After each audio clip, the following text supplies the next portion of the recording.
Hello students, today this is your grammatical session. Today we are going to discuss about subject predicate. Subject और predicate के बारे में आज हम लोग पढ़ेंगे. सेंटेंस में आप लोग देखते होंगे जनरली आपको पूछा जाता था क्या सब्जेक्ट क्या होता है, व्हाट इज सब्जेक्ट. ठीक है, तो आइडेंटिफाई सब्जेक्ट. किसी सेंटेंस में आपको सब्जेक्ट पहचानना है और प्रेडिकेट पहचानना है. ठीक है, जैसे मैं कुछ एग्जांपल पहले आपको देता हूँ, उसके बाद फिर समझाऊंगा कि सेंटेंस क्या है, सब्जेक्ट क्या है और प्रेडिकेट क्या है. जैसे यहाँ देखो, look at this sentence. The peacock is a bird, the horse runs fast, the baby drinks milk, I like fruit. तो ये सब क्या है, एक मीनिंगफुल सेंटेंस है, कहीं ना कहीं कुछ मीनिंग दे रहा है. तो सेंटेंस का डेफिनेशन आप खुद से ही बना सकते हो. जैसे यहाँ देखो, the peacock is a bird. ठीक है, मोर क्या है, एक पक्षी है. ठीक, तो एक इसका एक मीनिंगफुल सेंस निकल रहा है, नहीं निकल रहा है. अब उसी तरह से ये रहता, उल्टा पुल्टा लिखा हुआ रहता, मतलब जैसे तैसे लिखा रहता, जिसका कि कोई मीनिंग ही नहीं मिलता. यहाँ लिखा हुआ रहता is a bird peacock the. ठीक, तो इसका कुछ मीनिंग निकल रहा है क्या, नहीं. तो उससे हम लोग सेंटेंस नहीं कर सकते थे. ठीक, अब यही लाइन देखो यहाँ पे, द हॉर्स रन्स फास्ट, घोड़ा तेज दौड़ता है. तो उसी तरह से ये रहता उल्टा पुल्टा लिखा हुआ. ठीक ना, जैसे तैसे ले रहा था, मान लो रहता फास्ट हॉर्स रन्स द. तो इसका कुछ मीनिंग निकलता क्या, नहीं. तो सेंटेंस का आप डिफिनेशन ऐसे दे सकते हो, the combination of words which gives meaningful sense. ठीक ना, the combination of words which gives meaningful sense, that is called sentence. वह सेंटेंस उसे कहेंगे जो मतलब शब्दों के समूह से जो वाक्य बनता है और जिसका एक पूर्ण अर्थ निकले. ठीक ना, उसे हम लोग सेंटेंस कहेंगे. ठीक, मतलब शब्दों का समूह और जिसका एक अर्थ निकल रहना चाहिए, बिना अर्थ का नहीं. मतलब अभी बताया मैंने, तो वो सेंटेंस नहीं कहलाएगा. ठीक है, अब देखो सेंटेंस में दो चीज होता है, सब्जेक्ट और प्रेडिकेट. आज मैं इसका टाइप नहीं बताऊंगा, दैट मीन्स इसका सेंटेंस का कितना टाइप होता है वो नहीं बता रहा हूँ. आज मैं बता रहा हूँ सेंटेंस में क्या क्या होता है. ठीक ना, कैसे क्लासिफाई किया गया है सेंटेंस को. अब यहाँ देखो, कुछ लिखा है आपको सब्जेक्ट और प्रेडिकेट के बारे में. जैसे यहाँ देखो, the subject of a sentence is who or what, the sentence is about.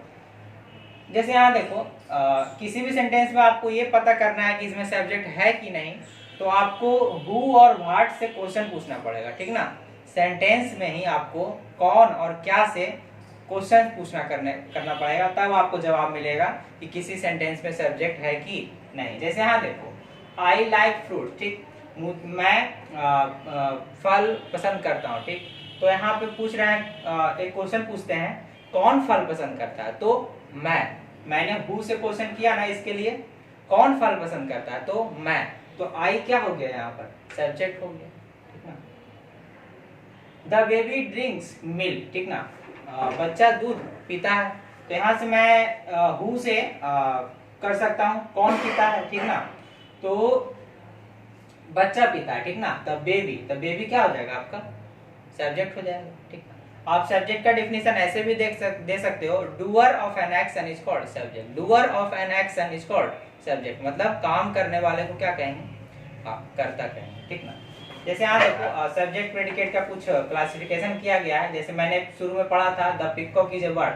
तो द पिकॉक क्या हो गया, सब्जेक्ट. बाकी जो रिमेनिंग पार्ट बच गया वो आपका क्या हो गया, प्रेडिकेट. अब ये लंबा भी रह सकता था सेंटेंस. ठीक ना, तो सब्जेक्ट हटा करके बाकी जो बचे वो क्या हो जाएगा, आपका प्रेडिकेट हो जाएगा. ठीक, जैसे द हॉर्स रन्स फास्ट. तो द हॉर्स कौन तेज दौड़ता है, तो घोड़ा तेज दौड़ता है. तो घोड़ा आपका क्या होगा, सब्जेक्ट हो गया. The baby, I, the humming bird. ठीक ना, is the smallest bird.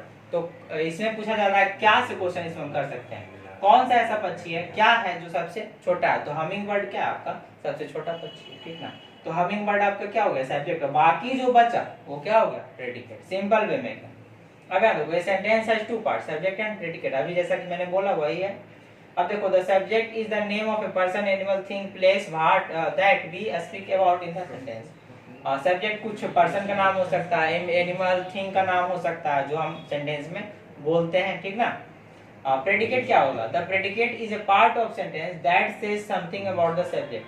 Predicate sentence का वह पार्ट है जो सब्जेक्ट के बारे में बताता है. फिर से एक बार, प्रेडिकेट सेंटेंस का वह पार्ट है जो सब्जेक्ट के बारे में बताता है, उसे हम लोग क्या कहेंगे, प्रेडिकेट कहेंगे. इट कंटेन्स डूइंग वर्ड्स और द वर्ब. अब इसमें डूइंग वर्ड्स हो सकता है या वर्ब भी हो सकता है, ठीक ना, दैट मीन्स कॉम्प्लीमेंट हो सकता है। अब यहाँ देखो, जैसे यहाँ समझाता हूँ, जैसे यहाँ देखो द बेबी, बेबी क्या हो गया, सब्जेक्ट हो गया, ठीक ना, क्योंकि दूध पीने का काम कौन कर रहा है, बेबी, तो हो गया सब्जेक्ट। अब बाकी जो बचा ये प्रेडिकेट, कैसे हो गया प्रेडिकेट, देखो यहाँ क्या कह रहा है, predicate is a part of sentences that से समथिंग अबाउट द सब्जेक्ट। ये सब्जेक्ट के बारे में कुछ कह रहा है कि सब्जेक्ट क्या काम कर रहा है, तो सब्जेक्ट दूध पीने का काम कर रहा है, ड्रिंक्स मिल्क, तो ये क्या हो गया, प्रेडिकेट हो गया। आगे देखते हैं हम लोग, नेक्स्ट पेज में क्या है आपका, हाँ, usually the subject comes before the predicate in a sentence but sometimes it comes after the subject। देखो ये important point है, हम लोग जनरली याद करते हैं क्या कि सब्जेक्ट हमेशा पहले आएगा, ठीक ना, जैसे अभी कुछ एग्जांपल दिया तो सब्जेक्ट कहाँ था, सबसे पहले था, और प्रेडिकेट क्या था, बाद में, मतलब पहले क्या आ रहा था, सब्जेक्ट, और बाद में प्रेडिकेट। लेकिन कुछ सेंटेंस ऐसा भी रहेगा कि प्रेडिकेट आपका पहले आ जाएगा और सब्जेक्ट बाद में आ जाएगा। जैसे देखो एग्जाम्पल कुछ देता हूँ, जैसे यहाँ देखो, mother is in the kitchen, mother is in the kitchen, ठीक है। अब देखो यहाँ पर in this sentence the subject mother is before the predicate is in the kitchen. देखो मदर क्या है, आगे है, तो ये क्या हो गया, सब्जेक्ट, और बाकी रिमेनिंग पार्ट्स क्या हो गया, हमारा प्रेडिकेट हो गया। लुक एट दिस सेंटेंस, अब इस सेंटेंस में देखो, हाउ आर यू, तो the subject you is after the predicate how are, देखो वही चीज यहाँ पर आ गया, तो हाउ आर क्या हो गया आपका, प्रेडिकेट हो गया, और यू क्या हो गया आपका, सब्जेक्ट हो गया। तो प्रेडिकेट पहले आया ना और सब्जेक्ट बाद में आ गया। तो इस तरह से हम लोगों ने देखा सब्जेक्ट और प्रेडिकेट। अब इन शॉर्ट में एक बार फिर से बोल दूं, सब्जेक्ट को छोड़ करके जो भी रिमेनिंग पार्ट्स होगा वो हमारा क्या होगा, प्रेडिकेट होगा, ठीक है। और दूसरा पॉइंट कि प्रेडिकेट पहले भी आ सकता है और सब्जेक्ट बाद में भी आ सकता है, ठीक है। तो आपको पकड़ना कैसे है कि सब्जेक्ट कौन है, तो हु और व्हाट से क्वेश्चन करोगे सेंटेंस में, अपने आप पता चल जाएगा कि इसमें सब्जेक्ट है या नहीं है, ठीक है। अब यहाँ देखो, लेट्स प्रैक्टिस। अब हम लोग कुछ देखते हैं, कुछ बनाने के लिए है। Divide the sentences into subjects and predicates and rewrite them in the table below. अच्छा, नीचे टेबल दिया गया है, इससे इसको तुमको चुनना है कि इस सेंटेंस में सब्जेक्ट कौन है और प्रेडिकेट कौन है। जैसे यहाँ देखो, the earth moves around the sun, ठीक, क्या है, विशाखा लाइव्स इन मुंबई, ठीक है। द वेदर इज कोल्ड, ठीक। तो ये सब सेंटेंस आपको दिया गया है, तो इसमें से आपको चुनना है कौन है सब्जेक्ट और कौन है प्रेडिकेट, ठीक। जैसे यहाँ देखो, कुछ मैं एक बता देता हूँ example, she is celebrating her birthday, ठीक। तो she is celebrating her birthday, तो यहाँ से हु से क्वेश्चन करो, कौन सेलिब्रेट कर रहा है बर्थडे को, ठीक है। मैंने हु इज सेलिब्रेटिंग बर्थडे, तो सी इज सेलिब्रेटिंग बर्थडे, तो सी हमारा क्या हो गया, हु से मैंने क्वेश्चन किया, तो सी क्या हो गया हमारा सब्जेक्ट, यहाँ सी लिख दोगे, ठीक है। आपका जो नंबर होगा 8 नंबर में उसी में लिखोगे, ठीक है। 8 नंबर में होगा तो नीचे 8 नंबर इसमें लिखोगे, ठीक ना, सी लिख दोगे, ठीक है।